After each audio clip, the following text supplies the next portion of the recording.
Non, ce que je vais essayer de montrer, c'est en quoi, d'une part, les mesures du choc des savoirs qui percutent le premier degré manipulent les mêmes leviers que les mesures blanquériennes et même des mesures antérieures qui ont percuté aussi ce niveau du système scolaire, à savoir une mise sous tutelle du métier, un resserrement sur les apprentissages fondamentaux et une individualisation des parcours et des apprentissages, et qu'en fait, ces leviers, ils visent à inscrire dans les pratiques enseignantes ce que la sociologie des apprentissages nous montre comme étant les éléments facteurs d'exacerbation des inégalités scolaires, avec plusieurs mécanismes. Je vais essayer de faire ça très vite, donc ça va être super mal fait, mais l'idée, c'est qu'il y a d'une part euh, un morcellement des savoirs, une saturation des curricula articulés avec des exigences différenciées, et que ces mécanismes-là, que la sociologie des apprentissages montre comme étant facteurs d'aggravation des inégalités, en fait,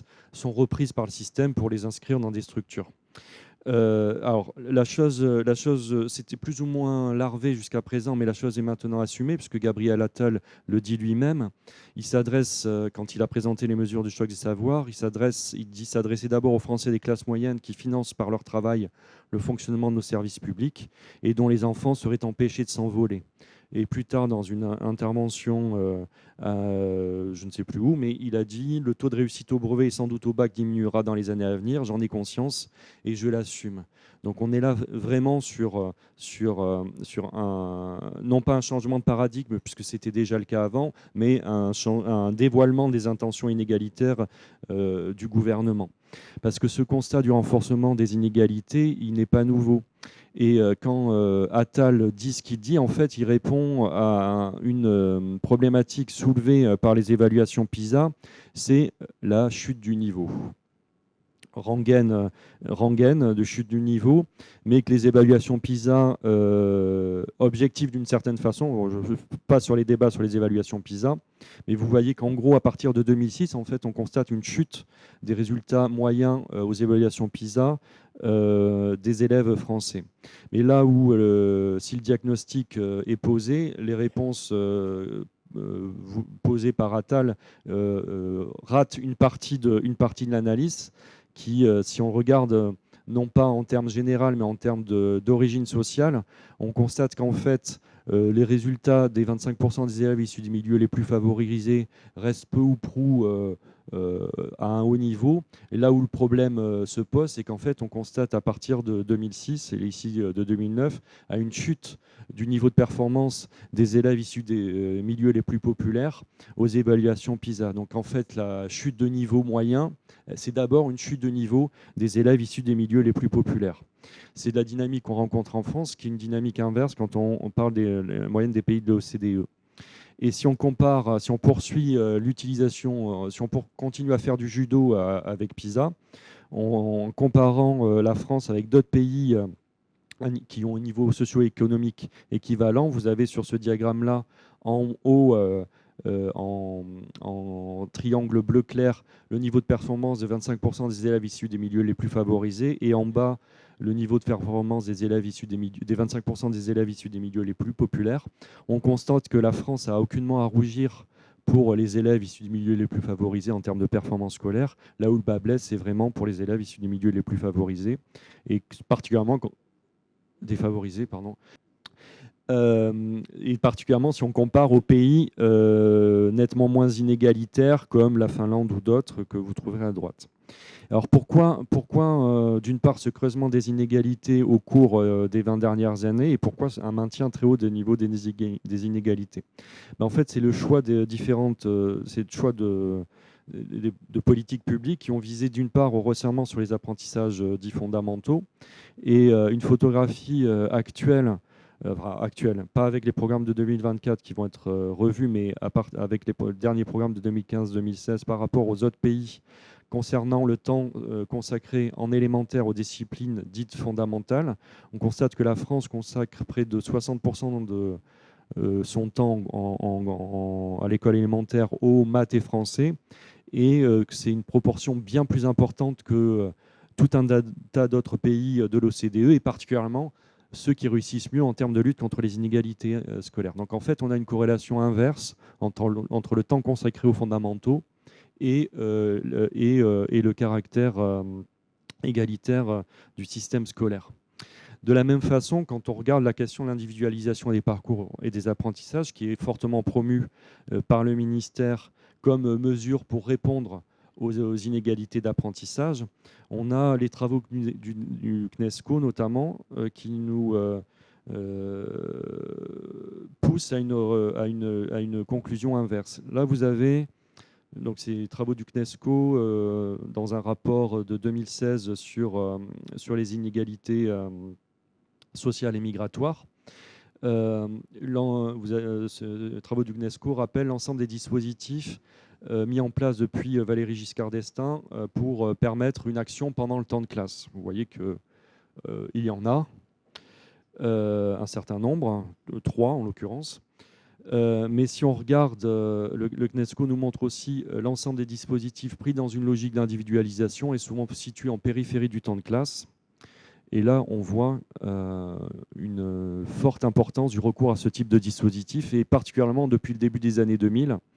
Et c'est à partir de ces années 2000 qu'en fait, on constate une augmentation des inégalités scolaires. Donc on a là aussi une corrélation inverse entre recours à des dispositifs visant à l'individualisation des apprentissages et lutte contre les inégalités scolaires.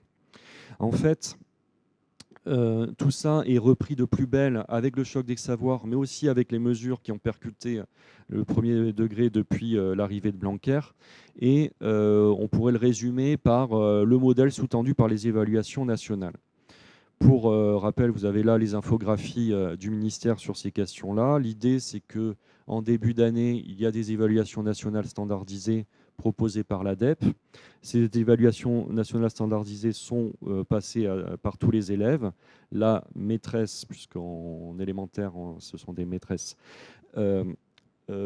saisit les résultats des évaluations et reçoit un bilan individualisé pour chaque élève. Et pour les élèves les plus en difficulté, elle travaille en petits groupes ou en aide individualisée pendant la classe ou en dehors, notamment avec le recours aux APC ou aux stages de remise à niveau pendant les vacances.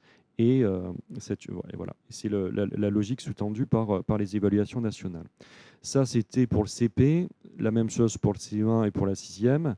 Mais si on regarde ce qui va se déployer à la rentrée prochaine, sur l'ensemble de la scolarité obligatoire, pour aller très vite, on constate en fait qu'une massification des évaluations qui vont toucher tous les niveaux scolaires du CP à la seconde. Alors pourquoi ces évaluations nationales? On n'est pas là du tout sur une mesure de performance du système éducatif. Et qui en parle le mieux, c'est certainement le CESEN, le Conseil scientifique de l'éducation nationale, qui dit que ces évaluations servent à identifier les besoins spécifiques de chaque élève afin d'aider les enseignants à mieux adapter leurs modalités d'intervention pédagogique, des repères individuels, blablabla, blablabla, tout ça dans une logique de réponse à l'intervention. Le modèle de réponse à l'intervention, il est repris par l'ADEP dans une autre parution qui dit, par rapport aux évaluations nationales, qui dit qu'il s'agit bien de proposer dès le début de l'année des repères permettant aux enseignants de bien apprécier les acquis qui ancrent les apprentissages. On a de nouveau la notion de besoin individuel auquel il faut répondre, et que ce dispositif s'inscrit dans une stratégie pédagogique appelée réponse à l'intervention. Alors, qu'est-ce que cette réponse à l'intervention? C'est un modèle anglo-saxon, Canada et nord des États-Unis, qui considère la réponse à l'intervention, c'est la réponse à l'intervention pédagogique, c'est-à-dire comment les élèves répondent au fait que les enseignants font classe. Et ce modèle distingue 3 types de réponses. Il y a les élèves qui répondent bien à l'intervention universelle en classe, c'est-à-dire voilà, ils apprennent en fait, et ça correspondra à 80% de nos élèves. Et puis il y a 2 autres groupes, mais qu'on va agglomérer par souci d'efficacité dans le temps qui m'est imparti. 20% des élèves qui répondent négativement à l'intervention pédagogique et pour lesquels on aura recours au même dispositif individualisé de remédiation aux difficultés, souvent en périphérie du temps de classe. Donc l'idée, c'est 80% qui répondent positivement, donc on ne change rien à nos pratiques de classe, et 20% qui répondent négativement, donc on va individualiser selon des modalités prescrites par le ministère. Pour une classe ordinaire, ça pourrait faire quelque chose comme ça. Vous avez les élèves en rouge qui seraient ceux qui répondent négativement à l'intervention pédagogique, pour lesquels on aurait une réponse individualisée. Les élèves en bleu, on ne change rien à ce qu'on fait en classe puisque ça marche. Pour une classe de CP ou CO1 en REP+, dédoublé, on pourrait avoir plutôt un effectif de ce type-là. Si on regarde ça à l'échelle d'une circo, d'une ville, d'un pays, on pourrait avoir quelque chose comme ça, avec certainement, par exemple, ici, une classe de Stanislas ou de Neuilly, puis vous allez vous repérer, vous trouvez votre classe dans ce... Mais si on regarde ça, non pas d'un point de vue de chaque classe, de chaque école, de chaque circonscription, de chaque ville ou chaque pays, si on réarrange un petit peu tout ça, en fait, on va vers un traitement socialement différencié de nos élèves, avec, pour 80% d'entre eux, en bleu, une réponse dite universelle en classe, on ne change pas nos pratiques, et pour 20%, un traitement différencié sous les mêmes mécanismes individualisés en périphérie du temps de classe. Donc les groupes de niveau qui vont percuter le collège à la rentrée, en fait, sont déjà en place de façon non structurelle dans le primaire, avec la logique du modèle de réponse à l'intervention qui est promu par les évaluations nationales. En fait, ce modèle inégalitaire, il présuppose un élève standard en réussite pour lequel le rythme des apprentissages est pensé, à qui il n'est pas nécessaire d'expliciter la posture intellectuelle requise par l'école. Ça, c'est d'un côté, c'est pour ça qu'on ne change rien à nos pratiques de classe, c'est pour ça, y compris que dans la réforme des programmes de cycle 1 et de cycle 2, maternelle et CP, CE1, CE2, en français et mathématiques, réforme sur laquelle on est en train de travailler. On a des repères annuels, mais y compris des repères infra-annuels. Telle notion sera abordée en période 1, telle notion sera abordée en période 2.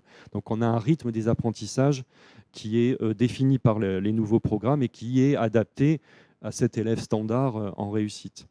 Et l'élève en difficulté, lui, il est renvoyé aux marges didactiques et temporelles de l'école, en APC, dans les stages de remise à niveau, ou par des mécanismes d'apprentissage qui font de la répétition la seule modalité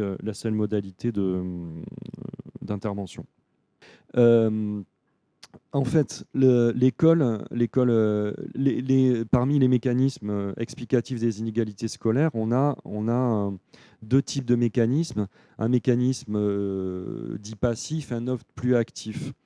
Le mécanisme de différenciation passive, c'est ce que la recherche nomme l'indifférence aux différences, et notamment la différence sociologique. C'est-à-dire, c'est présupposer que tous les élèves arrivent avec le même bagage intellectuel, les mêmes savoirs, les mêmes dispositions qui leur permettent de maîtriser les codes scolaires et de savoir que derrière chaque situation de travail, chaque tâche, il y a une notion à construire et à tous les outils intellectuels pour mener les activités de tissage entre les différents savoirs qui leur permettent en fait réellement d'apprendre.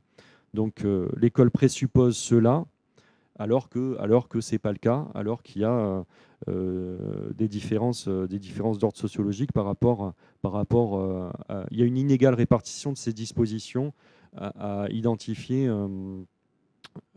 comment l'école fonctionne pour apprendre. Ça, c'est le premier type de mécanisme. Et le deuxième type de mécanisme, c'est dit des mécanismes de différenciation active, donc la surestimation des différences. Et c'est l'idée que, en fait, l'idée sous-jacente, c'est que tous les élèves ne seraient pas capables d'atteindre un même niveau de réussite et que pour leur permettre de réussir à la tâche, en fait, on va morceler l'activité, on va en réduire l'exigence. Et ça, on est sur un mécanisme de différenciation active. Ces mécanismes sont à l'œuvre dans nos classes, on les perpétue malgré nous, mais ils sont renforcés par les mesures du choc des savoirs et les réformes précédentes. Ça, je l'ai dit. Et ça, donc, avec cette indifférence, le premier mécanisme donc d'indifférence à la différence sociologique, donc mécanisme passif, en fait, on est typiquement sur l'élève standard. On ne regarde que l'élève standard, majoritairement issu des classes culturellement favorisées, et qui est en fait la minorité de nos élèves. Et et ce regard par l'élève standard de nos pratiques pédagogiques et par ce que déploie le ministère, efface l'ensemble de ce que, enfin, invisibilise tout ce qui est requis des élèves pour permettre la réussite dans les apprentissages. On requiert des savoirs, on requiert des sauts cognitifs, des modes de faire, des mises en relation d'un certain nombre de savoirs, des processus de décontextualisation, secondarisation, dont on laisse la responsabilité très souvent aux élèves. Et donc qu'on ne traite pas assez et qu'on va traiter encore moins avec une saturation des curricula où il faudra aller très vite et faire abstraction de tout cet étayage cognitif qui est pourtant indispensable à la réussite des enfants qui n'ont pas dans le milieu familial les ressources pour faire d'eux-mêmes de réaliser l'ensemble de ces compétences d'eux-mêmes. Deuxième mécanisme, donc je disais surestimation de la différence, et là on est typiquement dans le traitement de l'élève en marge, dans le modèle que je présentais précédemment, où on va, dans le cas des APC ou dans le cas des stages de remise à niveau, ou dans le cas de petits groupes, où on va fonder notre intervention pédagogique sur la base de la répétition. On va être typiquement dans l'endroit où la tâche va être morcelée, et donc les liens cognitifs à réaliser pour permettre l'apprentissage de la notion qui est travaillée, en fait, seront invisibilisés, voire même masqués totalement par la façon qu'on aura de mener l'activité. Et en gros, en privilégiant la réussite à des micro-tâches, on empêche la réussite de l'apprentissage. Et c'est le cadre c'est typiquement le cadre où les exigences vont être diminuées, c'est-à-dire pour privilégier la réussite à la tâche, une tâche amoindrie par rapport à ce qui est proposé pendant le temps de classe. J'ai perdu mon fil, mais en gros, on diminue les exigences. Enfin, vous voyez le truc. Ouais. J'ai dû dire 2 fois la même chose dans la même phrase. C'est dire que j'en suis convaincu. C'est quasi parfait. Et donc l'adaptation, les mécanismes de différenciation active, c'est une adaptation des tâches, une adaptation des exigences, une adaptation des supports et des modes de travail, et des modalités de cadrage, d'aide ou d'interaction qui sont situées au mauvais niveau par rapport aux exigences intellectuelles nécessaires pour réussir les apprentissages. Et tous ces mécanismes-là, différenciation active et passive, renforcés, donc je le répète encore une fois, par les mesures des chocs des savoirs, ils conduisent à une fréquentation d'univers de travail intellectuel et de savoir différenciés et inégalement productifs. C'est-à-dire pendant le même temps de classe, nos élèves non seulement n'apprennent pas la même chose, mais on ne leur propose pas les mêmes activités intellectuelles. Et donc ces deux effets se conjuguent dans un tissage de logique hétérogène, une centration sur les tâches au détriment des enjeux de savoir, des modes d'habillage de savoir problématiques, des usages problématiques des langages, et là je n'en dis pas plus, des modalités d'objets et de cadrage, je n'en dis pas plus, mais on pourra y revenir dans la discussion. Et donc, quelles sont les conséquences des réformes qui ont touché le premier degré et qui sont en fait de la même logique de ce qui percute maintenant le secondaire avec le choc des savoirs? C'est une prédominance des ressources issues de l'environnement familial, l'entretien d'implicites qui opacifie les apprentissages, la diminution des exigences pour une partie du corps social, et donc un enfermement dans un devenir scolaire socialement marqué.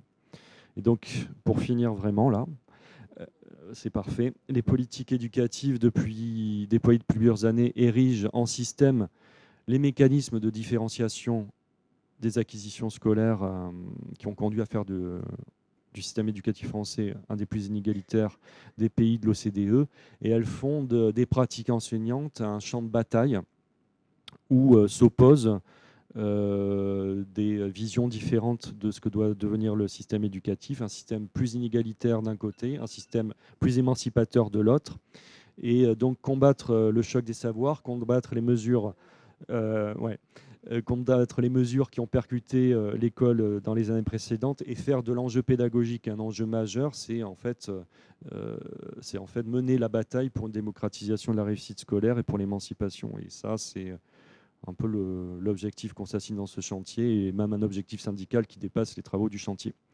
J'ai fini.